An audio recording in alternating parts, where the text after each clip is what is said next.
warahmatullahi wabarakatuh. Selamat pagi, salam sehat buat kita semua. Perkenalkan, nama saya Ellen Rosalita Veronica Purba, SKAP Nurse MCAP. Pada saat ini saya akan menjelaskan penjabaran RPS terkait dengan mata kuliah keperawatan anak yang saya ampuh. Dengan beban SKS, 3 SKS, 1 SKS pada teori, praktikum 1 SKS, klinik 1 SKS. Penempatan mata kuliah keperawatan anak tersebut terdapat di semester 4. Jumlah pertemuan yang kami lakukan yaitu sebanyak 16 kali pertemuan. Deskripsi mata kuliah pada keperawatan ini membahas tentang konsep kesehatan anak, konsep keperawatan anak, masalah kesehatan anak dalam rentang sehat sampai gangguan kesehatan anak, dan penekanannya pada upaya pencegahan primer, sekunder, tersier, dan kesehatan anak. Ditujukan juga pada pasien dengan masalah psikososial dan gangguan kesehatan anak dengan menggunakan pendekatan proses perawatan melalui komunikasi terapeutik serta menggunakan berbagai terapi seperti terapi bermain dan terapi melibatkan semua unsur di dalamnya. Pengalaman belajar diperoleh melalui pengalaman ceramah, penilaian kasus, simulasi, role play, praktek laboratorium, praktek klinik, praktek lapangan, dan penugasan perorangan maupun kelompok untuk meningkatkan pemahaman dan keterampilan klinik mahasiswa dalam memberikan asuhan keperawatan anak di tatanan pelayanan kesehatan. Capaian pembelajaran, sikap dan nilai pengetahuan umum yang akan dinilai pada mahasiswa mampu menguasai teknik, prinsip, dan prosedur pelaksanaan asuhan praktek keperawatan yang dilakukan secara mandiri maupun berkelompok.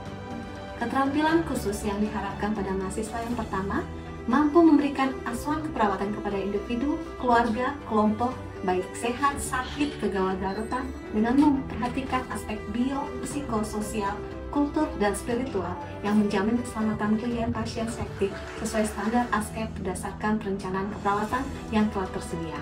Kedua, mahasiswa mampu memilih dan menggunakan peralatan dalam memberikan asuhan keperawatan sesuai dengan standar asuhan keperawatan. Metode pembelajaran yang digunakan: presentasi, case study, problem-based learning, small group discussion, brainstorming, express feeling, ceramah, diskusi, demonstrasi, dan role play. Adapun metode penilaian dan pembobotan pada mahasiswa: kehadiran 5%, tugas 20%, meet 30%, UAS 45%. Tujuan dan atau kemampuan akhir yang diharapkan bagi mahasiswa mampu menjelaskan tentang perspektif keperawatan anak dan tren dan isu keperawatan anak. Pokok materi yang disampaikan: kontrak program dan simulasi, pengertian konsep dasar keperawatan, teori keperawatan anak, undang-undang yang mengatur perawatan anak, serta metode yang akan digunakan, ceramah, brainstorming, media yang digunakan serta referensi, laptop dan LCD whiteboard, Zoom Classroom, serta model bahan ajar. Tujuan yang kedua, menjelaskan konsep tumbuh kembang anak. Pokok materi yang disampaikan pada tumbuh kembang anak yaitu konsep pertumbuhan dan perkembangan anak, ciri tumbuh kembang anak, kelainan-kelainan tumbuh kembang pada anak, serta konsep teori perkembangan keperawatan anak yang sehat maupun sakit.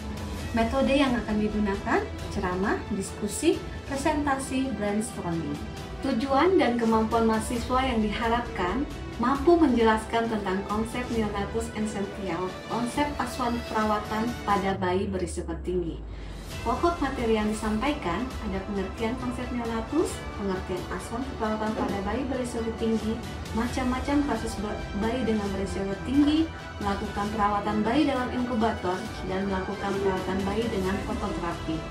Metode yang digunakan: ceramah, brainstorming, diskusi, laboratorium. Tujuan dan kemampuan mahasiswa yang diharapkan: mampu menjelaskan konsep keperawatan anak, sehat, dan mendemonstrasikan keterampilan tindakan imunisasi dasar dan anti-hospital resilience. Pokok materi yang disampaikan: aplikasi proses keperawatan pada anak sehat dengan tindakan keperawatan anak sehat, pemberian imunisasi dasar, serta bimbingan antisipasi. Metode yang digunakan: ceramah, diskusi, presentasi, role play, brainstorming, serta praktek laboratorium. Tujuan kemampuan yang akhir yang diharapkan pada mahasiswa: memahami masalah-masalah kesehatan yang lazim terjadi pada anak pada gangguan asuhan keperawatan sistem pencernaan, Pokok materi yang akan disampaikan bagaimana pengertian atau definisi dari sistem pencernaan, macam-macam gangguan sistem pencernaan pada anak, asuhan keperawatan pada gangguan sistem pencernaan pada anak. Metode yang digunakan ceramah, diskusi, presentasi, problem based learning, dan brainstorming. Media atau sumber belajar yang digunakan laptop, LCD, whiteboard, Zoom, serta modul bahan ajar. Tujuan dan kemampuan akhir yang diharapkan pada mahasiswa memahami masalah-masalah kesehatan yang lazim terjadi pada anak, asuhan keperawatan dengan sistem hematologi. Pokok materi yang disampaikan, definisi sistem hematologi, macam-macam gangguan pada sistem hematologi pada anak. Yang ketiga, asuhan keperawatan pada gangguan sistem hematologi pada anak. Metode yang digunakan ceramah, diskusi, presentasi, problem based learning, dan brainstorming. Media atau sumber belajar, referensi yang digunakan laptop, LCD, whiteboard, Zoom, classroom, dan modul bahan ajar. Tujuan kemampuan akhir yang diharapkan memahami masalah kesehatan yang lazim yang terjadi pada asuhan keperawatan anak dengan sistem sarapan. Bagaimana pokok materi yang disampaikan? Sistem persyarafan, macam-macam gangguan sistem persyarafan pada anak, gangguan perawatan pada gangguan sistem persyarafan pada anak dengan metode diskusi, ceramah, presentasi, problem based learning, brainstorming. Media yang digunakan laptop dan LCD, whiteboard, Zoom, classroom, modul bahan ajar. Tujuan kemampuan akhir yang diharapkan memahami masalah kesehatan yang lazim terjadi pada anak dengan asuhan keperawatan anak gangguan muskuloskeletal. Pokok materi yang disampaikan pengertian sistem muskuloskeletal, macam-macam gangguan pada sistem muskuloskeletal pada anak. Yang ketiga, asuhan keperawatan pada anak dengan gangguan sistem muskuloskeletal pada anak. Metode yang digunakan ceramah, diskusi, presentasi, problem based learning, brainstorming. Media yang digunakan sumber belajar atau referensi laptop, LCD, whiteboard, Zoom classroom, modul bahan ajar. Demikian penjabaran dari rencana pembelajaran semester pada mata kuliah keperawatan anak. Untuk selanjutnya, mari sama-sama kita saksikan proses pembelajaran di ruang kelas dan laboratorium. Selamat menyaksikan. Ya, selamat pagi semuanya. Pagi, Bu. Hari ini kita akan membahas tentang perawatan anak dan kompetensinya. Kemarin kita sudah membahas tentang anticipatory guidance. Apa yang dimaksud dengan anticipatory guidance? Ada yang tahu? Sebelum kita masuk dengan pertemuan kelima kita, di mana ada konsep anak sehat, ya. Dari salah satunya kita sudah jelaskan anticipatory guidance. Ada yang tahu? Anastasia mungkin? Baik Ibu, terima kasih atas memberikan anticipatory guidance adalah di mana seorang orang tua memberikan atau membimbing anaknya untuk membimbing anaknya untuk secara bijaksana tumbuh dan berkembang. Biasanya itu dilakukan petunjuk bimbingan ya, anticipatory guidance itu pada umur berapa saja? Baik pada usia anak 12 sampai 18 bulan, 18 sampai 24 bulan, dan 24 sampai 36 bulan. Apa saja yang dilakukan bimbingan pada orang tua tersebut? Saya Ibu, ada 3 pencegahan. Yang pertama ada toilet training, yang kedua ada sibling recovery, yang ketiga ada temper dan anu. Oke, makasih Anastasia. Ya, itu kemarin pertemuan kita yang keempat terkait dengan konsep anak sehat, yang mana kita membahas tentang antisipatory atau petunjuk bimbingan pada orang tua. Baik, kita akan masuk dengan pertemuan kelima terkait dengan pemberian imunisasi. Tujuan kita untuk mempelajari pemberian imunisasi ini menjelaskan tentang konsep keperawatan anak sehat dan mendemonstrasikan keterampilan tindakan imunisasi dasar, dan tujuan khususnya kita akan dapat menerapkan atau mengaplikasikan proses keperawatan pada anak sehat dengan tindakan keperawatan sehat dalam pemberian imunisasi dasar ya. Jadi apa itu imunisasi? Imunisasi itu upaya untuk menimbulkan atau meningkatkan kekebalan seseorang secara aktif terhadap suatu penyakit. Penyakit apa saja yang perlu dilakukan? Ya, yang bagaimana untuk menurunkan apa? Angka kesakitan, angka apa lagi? Kematian. Ya? Penyakit yang perlu lakukan pencegahan itu pada penyakit polio, TBC, difteri, campak, dan tetanus. Ya, ya ini ada berdasarkan sifatnya imunisasi dibagi atas dua bagian, yaitu imunisasi wajib atau program dan imunisasi pilihan. Yang kita akan mempraktekkan atau mengaplikasikan nantinya di lab yaitu terkait dengan imunisasi wajib. Wajib yang berasal dari umurnya itu dari 0 sampai 1 tahun. Apa saja imunisasi dasarnya? Ada hepatitis B, itu diberikan pada anak usia 0, ya. 0. Untuk BCG 1 bulan. Kemudian ada apa lagi? DPT, DPT 1, DPT 2, dan DPT 3 pada usia 2 bulan, 3 bulan, 4 bulan, dan yang terakhir adalah pemberian campak, ya, usianya 9 bulan. Kemudian BCG, BCG pada umur 1 bulan. Untuk tujuannya pemberian vaksin ini penyakit apa? Tuberkulosis, ya, TBC. Kemudian polio, polio diberikan pada usia 1, 2, 3, dan 4 bulan, ya.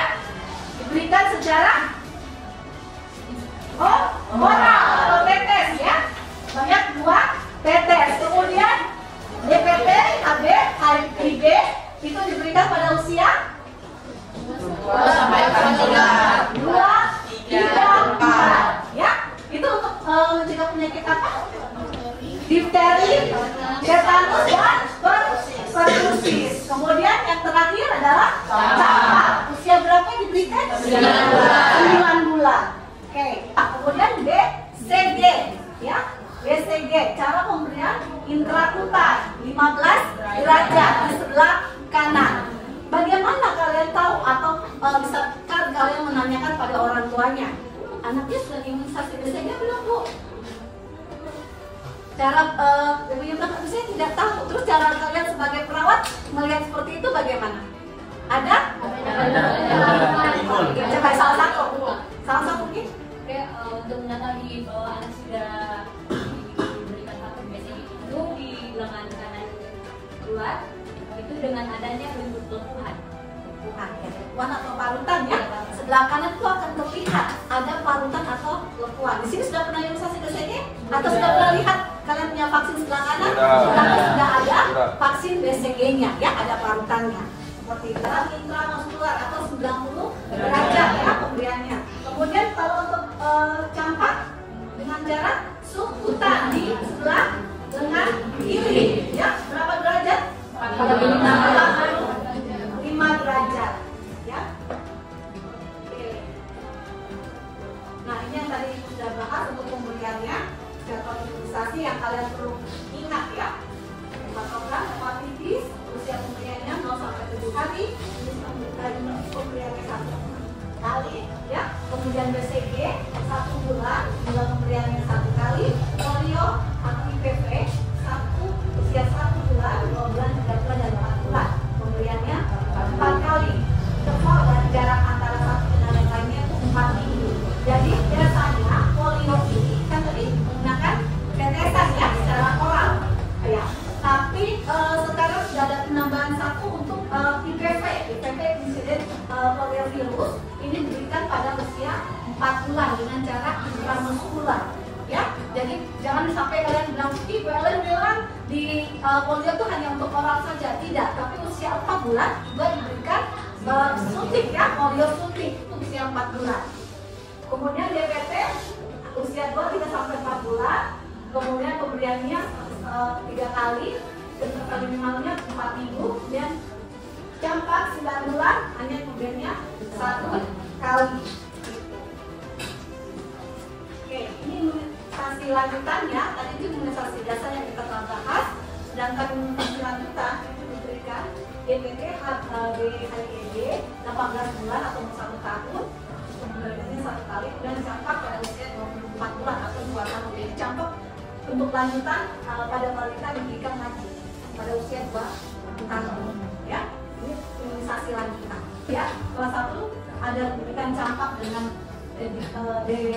difteri tetanus itu pada bulan Agustus dan bulan November, itu bulan imunisasi di sekolah. Jadi ada lanjutannya untuk di sekolah. Sedangkan untuk kelas 2 dan 3 ini diberikan tetanus dan difteri pada bulan November, juga pada bulan imunisasi ya.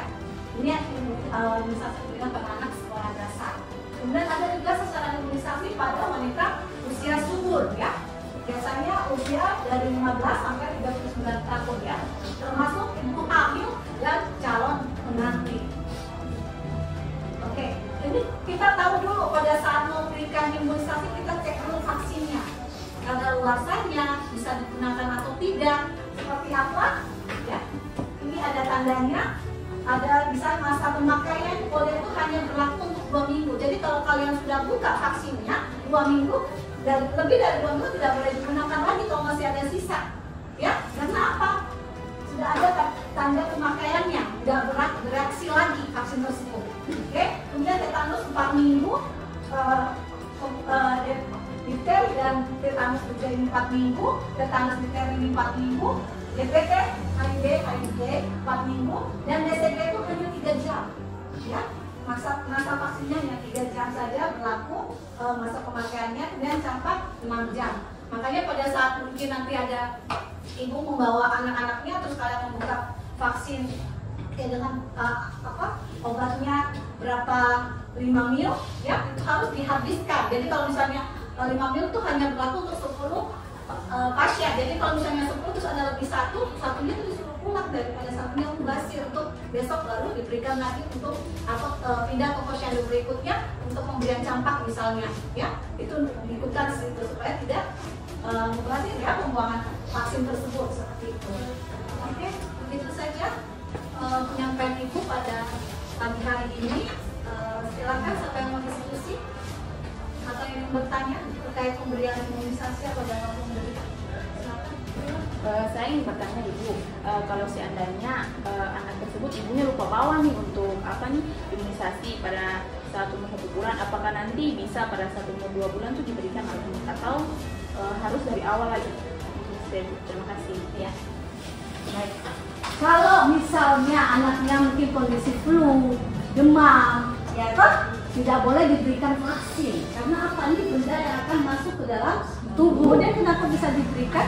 Ya lihat kondisinya kembali, apakah dia masih demam atau flu atau tidak. Kalau memang dia sehat, bisa diberikan BCG.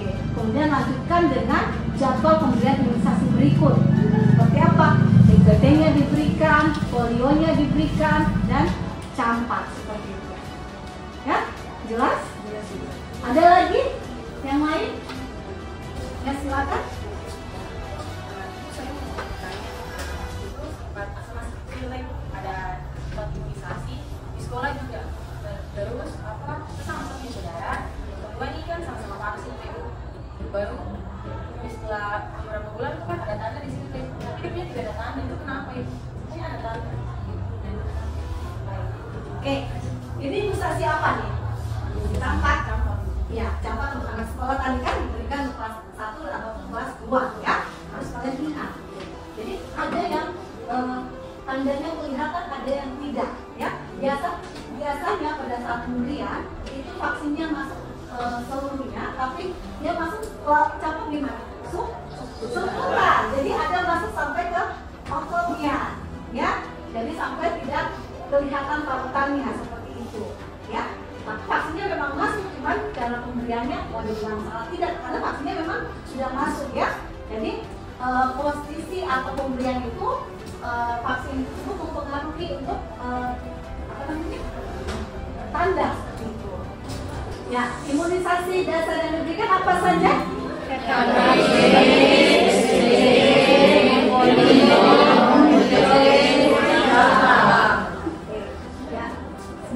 Ibu harap tahu ya, itu adalah imunisasi dasar yang akan kita praktekkan nanti di pertemuan kita di laboratorium ya. Ada imunisasi 5 dasar yang akan kita praktekkan di sana. Terima kasih buat perhatiannya. Selamat siang semuanya.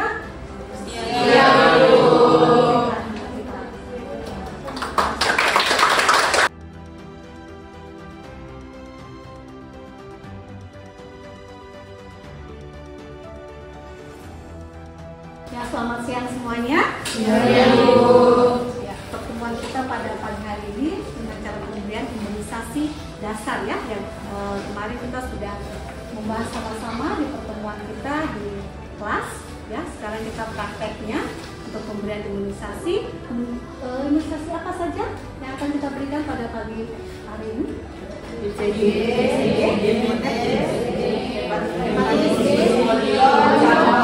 campak. Mulai dari hepatitis B 0 sampai 7 hari ya. Kemudian BCG ya, itu pemberiannya 1 bulan. Kemudian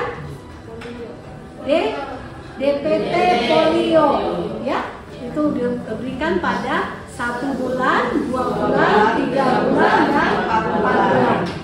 Kemudian yang terakhir campak umur 9 bulan. Oke.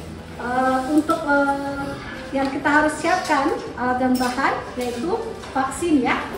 Vaksinnya ini mulai dari ada ya hepatitis B yang ini biasanya sudah ada di ini ya, sudah langsung vaksinnya dibikin seperti ini, ada juga dalam ampul seperti itu. Jadi kita tinggal tarik saja. Jadi ada 2 jenis. Ini hepatitis B. Kemudian BCG ya, vaksin BCG. Kemudian DPT ini ya. Kemudian polio. Nah, polio ini yang kita menggunakan pipetnya, jadi buka dulu ampulnya, kemudian kasih masuk pipetnya untuk buat tetesnya. Nah, kita sama-sama praktek. Dan yang terakhir adalah campak. Nah, campak ini coba diperhatikan, baca labelnya, ada tulisannya apa di atas? Campak. Ya, kalau kalian dapati sebuah label atau vaksin bertuliskan campak free, maka kalian harus upload dulu. Ya, upload dengan apa? Cairan Aquades. Berapa cc yang harus diupload? Coba lihat, ini ada permintaannya, ada berapa vaksin? Itu 5 ml kalau tidak salah. 0,5 ml. Ya, berarti kita ambil uploadannya 5 ml. Ya, untuk diberikan pada anak tersebut 0,5. Ya, yang perbedaan pemberian itu pada vaksin BCG ya. BCG itu 0,05 mili atau cc. Kalian tahu seperti apa 0,05? Vaksinnya akan ditarik 0,05 untuk BCG. Ayo, 0,05.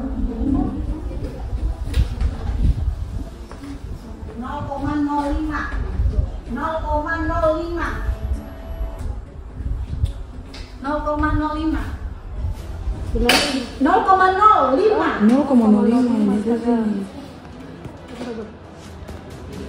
Ya, kita siapkan tadi sudah sebutkan vaksinnya, kemudian ada splitnya 1 cc, ya, kemudian ada split 5 cc untuk kalau ditemukan untuk ada vaksin yang kering, campak kering, kita hapus dengan cairan Aquades, kemudian atas awal atau swab ya, hand spoon, dan sanitizer. Kita cuci tangan dulu ya, kemudian kita pakai hand spoon ya.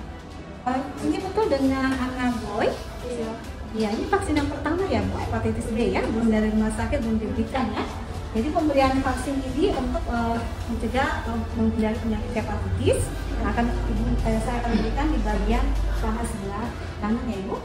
Mohon bantuannya untuk dipegang. Ya, posisikan ini tangannya Ibu pegang ini ya, kemudian ini kakinya dipegang sama ibunya. Kemudian kita memposisikan seperti ini. Ingat, hepatitis B 90 derajat dengan cara IM ya. Hentikan dulu ya. Dulu. Kita angkat ininya. Kemudian ditekan. Ini nanti masuk semua ini obatnya. Kemudian di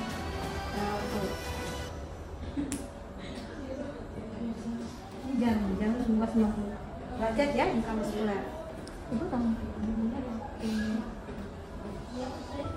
ya, ini untuk pemberian imunisasi hepatitis B ya. Ibu nanti kalau ada reaksinya alergi atau panas segera ke dokter ya. Ya, kita langsung memberitahukan dicatat dokumentasi untuk anak boy kemudian hepatitis pertama hepatitis B. Sekarang memberikan imunisasi BCG ya, dengan pemberian vaksin ini untuk menghindari atau imbalan pada tuberkulosis ya, supaya kalau misalnya ada yang terserang BCG atau terserang tuberkulosis tidak terlalu mencapai kematian seperti ini. Ya, baik, saya akan membutuhkan tangan sebelah kanan dengan atas, Bapak bisa membalikan tangannya di bawah. Oh, Bapak sendiri ya ini ya? Ibunya kemana Bapak? Permisi ya, Billy. Ya, nanti kalau posisi tangannya Bapak pegang kakinya, bantu. Kemudian kita posisikan tangannya kita sebagai petugas di sebelah sini ya, kita pegang tangannya. Ya.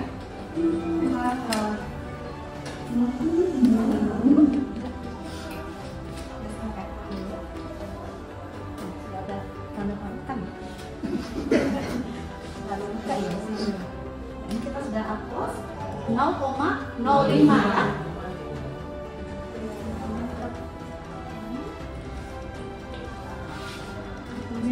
Nih.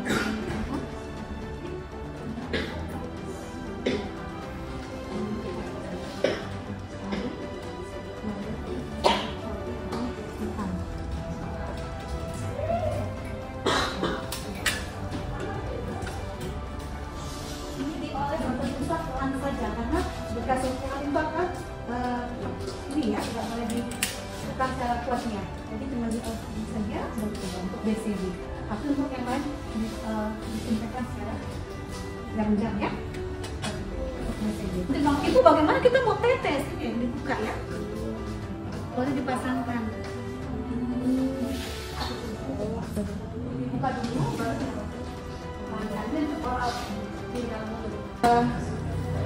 anak Lina, iya, hari ini sudah 1 bulan ya, polio pertama untuk anak Lina ya, saya akan berikan di daerah mulut, ora-ora 2 tetes. Ibu mau ini gunanya untuk mencegah penyakit atau terhindar dari penyakit polio ya. Oke, ibu bisa dipegang kaki dan tangannya saja, bisa untuk. Jadi posisi tangannya kalian ya pada saat pemberian, nih ya, diinikan. Agak diramas sedikit, tapi bukan berarti kamu ini kemudian ditekan di bawah lidah, pasti dia akan menangis. Ini di bawah lidah ya, diberikan 1, 2. Oke, jadi nanti obatnya masuk pada saat di bawah lidah itu sebanyak 2 tetes, langsung kami akan memberikan imunisasi campak karena ibu sudah 9 bulan untuk mencegah terjadinya penyakit campak ya. Jadi memberikan 0,5 1 kali pemberian.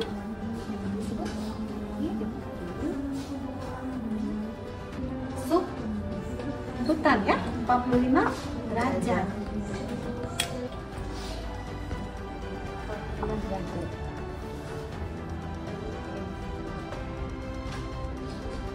Kali.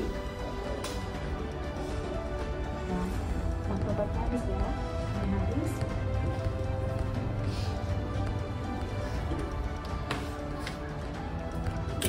Ada yang disusulkan?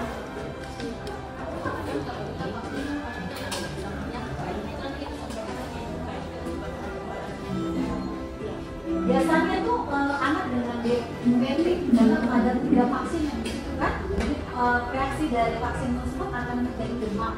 Biasanya dibarengi dengan obat paracetamol atau Sanol dikasih sama ibu. Ibu nanti kalau pada saat demam, nanti kondisinya ya perlu diperhatikan. Kadang dia reaksinya demam, itu sudah diberikan obat penurun panas. Ya, sudah jelas semuanya? Sudah ibu. Kalau sudah, silakan kalian bikin kelompok sendiri-sendiri untuk simulasi atau simulasi mandiri ya. Bagaimana pemberian dan posisi jarum untuk menyuntikan vaksin tersebut berdasarkan vaksin dirujukan dan berdasarkan umur lainnya. Ibu bisa tinggal ya? Bisa sambil nanti perhatikan juga. Terima kasih buat perhatiannya. Selamat siang semuanya.